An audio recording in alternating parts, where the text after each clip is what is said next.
প্রিয় দর্শক আসসালামু আলাইকুম। কাছে দূরে যে যেখানে বসে আজকের গুরুত্বপূর্ণ ভিডিওটি দেখেন সবাইকে জানাচ্ছি আন্তরিক মোবারকবাদ ও শুভেচ্ছা। তো 18 বেসরকারি বিশ্ববিদ্যালয়ের বিষয়ে যে সিদ্ধান্ত নিল ইউজিসি, তো চলুন দেখা যাক বিস্তারিত। তো দেখতে পাচ্ছেন বিশ্ববিদ্যালয় মঞ্জুরি কমিশন ইউজিসি সিদ্ধান্ত নিয়েছিল যেসব বেসরকারি বিশ্ববিদ্যালয় বারবার সময় পেয়েও 2022 সালের ডিসেম্বরের মধ্যে আইন অনুযায়ী নিজস্ব ক্যাম্পাসে না যাবে তাদের 2023 সালের জানুয়ারি থেকে শিক্ষার্থী ভর্তি বন্ধ করে দেওয়া হবে।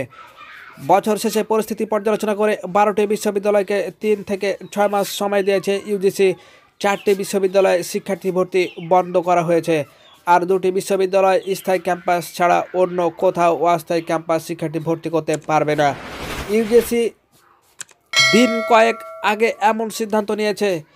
2022 সালের শুরুর দিকে ইউজিসি সিদ্ধান্ত নিয়েছিল আইন অনুযায়ী নিজস্ব ক্যাম্পাসে যায়নি দেশের এমন বেসরকারি বিশ্ববিদ্যালয়গুলোকে একই বছরে ডিসেম্বরের মধ্যে সম্পূর্ণভাবে নিজস্ব ক্যাম্পাসে যেতে হবে। তা না হলে স্থায়ী ক্যাম্পাস ছাড়া অন্যান্য ক্যাম্পাস বা ভবনগুলো অবৈধ হিসাবে বিবেচিত হবে। এসব সিদ্ধান্ত তখন সংশ্লিষ্টদের জানিয়ে দেওয়া হয়েছিল। তো প্রিয় দর্শক, এই ছিল আজকের মতো। ভিডিওটি ভালো লাগলে একটি লাইক করবেন এবং পরবর্তী ভিডিও সবার আগে পেতে চ্যানেলটি সাবস্ক্রাইব করে আমাদের সাথে থাকবেন। আল্লাহ হাফেজ।